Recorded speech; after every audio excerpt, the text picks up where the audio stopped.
Sir आप अपने बारे में पहले डिटेल जानकारी दें कि आपका अटेम्प्ट, मीडियम और एकेडमिक बैकग्राउंड क्या रहा है, साथ ही ऑप्शनल क्या रहा है? मेरा एकेडमिक बैकग्राउंड है BTech in mechanical engineering. My optional is anthropology and medium of interview is English. Okay, first attempt आपका? यस।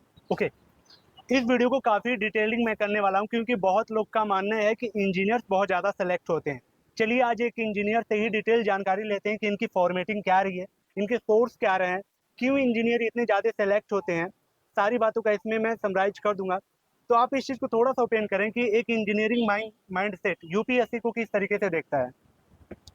मतलब आई वुड से कि सारे इंजीनियरिंग कॉलेज के लिए, बट जो लोग ऑलरेडी कंपटीशन के लिए प्रिपेयर कर चुके होते हैं, लाइक जेई वगैरह के लिए प्रिपेयर करते हैं, उसके बाद आप एनआईटी, बीआईटी या आईआईटी वगैरह में जाते हो, तो even if you are not able to get into those colleges, but अगर आपका कंपटीशन का थोड़ा वो मतलब प्रिपरेशन है पहले, तो यू नो कि कितना घंटा पढ़ना है और कैसे पढ़ना है। बट सडनली आप अगर जैसे बीए बीएससी वगैरह से आते हो तो इतना आइडिया नहीं है, बट आई डोंट थिंक कि बहुत ज़्यादा वो पढ़ते हैं कंपटीशन के लिए, क्योंकि उधर इतना कंपटीशन होता नहीं है। ठीक है, अगर मैं एक इंजीनियर के माइंड सेट की बात करूं कि मेंस को वो किस तरीके से देखते हैं, वो जो उनकी गेन करने की पावर होती है, कि नंबर गेन करने की उनकी जो टैक्टिक्स होती हैं, उनकी जो फॉर्मेटिंग होती है, उनके रिसोर्स क्या होते हैं, इन सब चीज़ों को अगर समराइज करना चाहो आप आंसर राइटिंग को, एक्चुअली आंसर को। आंसर मतलब बहुत ज़्यादा फैंसी नहीं होना चाहिए। एक तो नॉर्मल जो मोड है आईबीसी, इंट्रोडक्शन, बॉडी, कंक्लूजन, उसमें बहुत लोग बोलते हैं कि मतलब इंट्रो ऐसा लिखो कि एग्जामिनर देख के मतलब नंबर दे दे, बट ऐसा होता नहीं है। आपका बॉडी अच्छा होना चाहिए, और बॉडी भी बहुत ज़्यादा अच्छा नहीं होना चाहिए, मतलब एक एवरेज स्टूडेंट के लिए होना चाहिए, क्योंकि यूपीएससी सिर्फ एवरेज स्टूडेंट ही क्वालिफाई करते हैं मोस्टली। अगर आप बहुत ज़्यादा ब्रिलियंट हो तो यूपीएससी मतलब वो लोग आते नहीं है यूजुअली, साइंटिस्ट वगैरह बन जाते हैं, डॉक्टर बन जाते हैं। और कंक्लूजन भी मतलब बहुत ज़्यादा इम्फेसिस मैंने किया नहीं था ऐसा कुछ, क्योंकि फर्स्ट अटेम्प्ट था तो इतना बहुत ज़्यादा सोर्स भी नहीं था। लाइक लोग बताते थे कोचिंग वगैरह में कि बहुत से लोग जैसे पीएम वगैरह कुछ स्टेटमेंट देते हैं, या फिर एक्सटर्नल अफेयर्स मिनिस्टर अगर कोई स्टेटमेंट दिया, या फिर बहुत से लोग वो भी कर देते हैं कि रिपोर्ट्स वगैरह बहुत से पढ़ते रहते हैं, तो उनका मतलब समराइजेशन बनाते रहते हैं, but I didn't have enough time. तो मेरा मतलब जो टेस्ट सीरीज दिया वहाँ से अगर पॉइंटर्स मिल गए वो मिल जाते थे, अदरवाइज फिर मैगजीन्स प्रेफर करता था। मैगजीन से जो भी एग्जाम्पल्स वगैरह वैल्यू एडिशंस होते थे वो मैं प्रेफर करता था। जहाँ तक मैं समझ पा रहा हूँ आप कई लोगों से अलग चीज़ें बोल रहे हो, क्योंकि बहुत ज़्यादा अलग नहीं करना होता है। आपने बोला कि इंट्रो, बॉडी या फिर कंक्लूजन। आपको लगता है कि इन सारी चीज़ों में आपने चैट जीपीटी, एआई जैसे चीज़ों का यूज नहीं किया, या फिर जितने भी बुलेट पॉइंट मिलते हैं चैट जीपीटी से आपके, उन सारी चीज़ों को आपने दूर रखा क्या? नहीं, चैट जीपीटी मैंने यूज़ नहीं किया था। एआई का एकदम कम, थोड़ा भी नहीं क्या? तो इंटरव्यू के टाइम पे मैंने किया था। इंटरव्यू में क्या एआई का यूज किया? इंटरव्यू में जैसे आप कुछ भी सर्च करना हो तो उसके लिए अलग अलग सोर्सेज रेफर करने होते थे। लाइक स्टेट के बारे में यूपीएससी वाले जो वेबसाइट्स होते हैं, ये डिस्ट्रिक्ट वगैरह जो भी वेबसाइट्स है, यूजुअली वो सेंट्रल लेवल इन्फॉर्मेशन को कलेक्ट करते हैं, न्यूज़ को, बट स्टेट लेवल के उतना फॉलो नहीं करते। जो स्पोर्ट्स वगैरह है तो उनका यूपीएससी से कुछ एज सच डायरेक्ट रिलेशन नहीं है, तो उसको भी इतना प्रेफर नहीं करते। तो अलग अलग सोर्सेज से, कहीं न्यूज़पेपर से, कहीं मैगजीन से, या इधर उधर से वो मतलब कलेक्ट करना पड़ता है। बट अगर आप चैट जीपीटी यूज करते हो तो एक जगह वो अलग अलग जगह से कलेक्ट करके आपको दे देता है एक समराइज आंसर।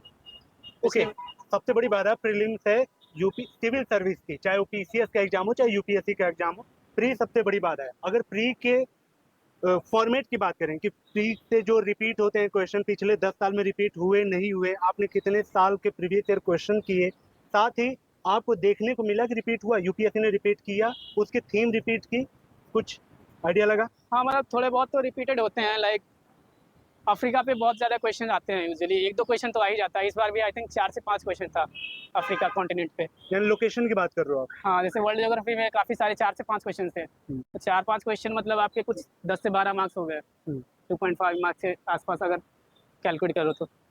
उसके अलावा फिर कई बार ऑप्शन से भी आ जाते हैं।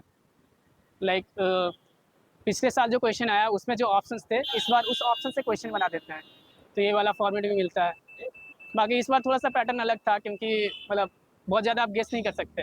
ठीक है। वो ऑप्शन ही ऐसा था कि या तो 1 करेक्ट, 2 करेक्ट, 3 करेक्ट, एलिमिनेट नहीं कर सकते थे। ओके, क्या पढ़ना है, कैसे पढ़ना है, सब लोग जानते हैं। बुक कौन सी फॉलो करनी है सभी जानते हैं, लेकिन मैं आपकी बात करूं कि इन सारे सोर्स के अलावा जो आपके सप्लीमेंट्स रहे हैं वैल्यू एडिशन के लिए, चाहे वो मंथली मैगजीन्स हो, फोरम्स हो, कम्युनिटीज हो, यूट्यूब हो, वॉट एवर, क्या क्या था? सोर्सेज मतलब वेरी करते रहते थे मेरे। एक तो पहले मैंने बताया कि यूट्यूब से मैं पढ़ रहा था आने से पहले भी, तो वो सोर्सेज था। उसके बाद मैंने कोचिंग लिया था एक जगह, कोचिंग नोट्स थे। फिर उसके बाद स्टार्टिंग में जब मैं आया था तो न्यूज़ वगैरह ये जो मतलब कोचिंग वाले ये बनाते हैं ना न्यूज़पेपर का करंट अफेयर्स, तो वहाँ से मैं नोट्स बनाता था। फिर धीरे धीरे 2-3 क्लासेस स्टार्ट हो गए तो बहुत कम टाइम मिलता था, तो लास्टली मैंने सिर्फ मैगजीन प्रेफर किया था करंट अफेयर्स के लिए। अच्छा, मंथली मैगजीन, मंथली वाली या फिर वो जो सालाना आती है पूरा? लास्टली मैंने फिर सालाना ही किया था पीटी 365। बहुत बहुत ज़्यादा ऐसा कुछ इम्पैक्ट होता नहीं है, मतलब आई वुड से कि आप डेली ही पढ़ते रहो तो ज़्यादा बेटर है, क्योंकि माइंड में फिर चला जाता है धीरे धीरे। ओके, बहुत लोगों को करंट अफेयर सारी चीज़ें लगता है कि मेरे काम की ये चीज़ें हैं, उसमें से भी छाँटना एक बड़ी बात हो जाती है। अगर आप पीवाईक्यू पे ध्यान दिए हैं या फिर अपने सिलेबस पे ध्यान देते हैं, तो ही आप करंट अफेयर से वो वैल्यूएबल चीज़ें निकाल पाते हैं। तो वो जो आपने निकाला वैल्यू एडिशन के लिए, तो वन रीडिंग में या फिर 2-3 बार रीडिंग करने के बाद निकालते थे, अपने नोट्स में ऐड ऑन करते थे, क्या रहा?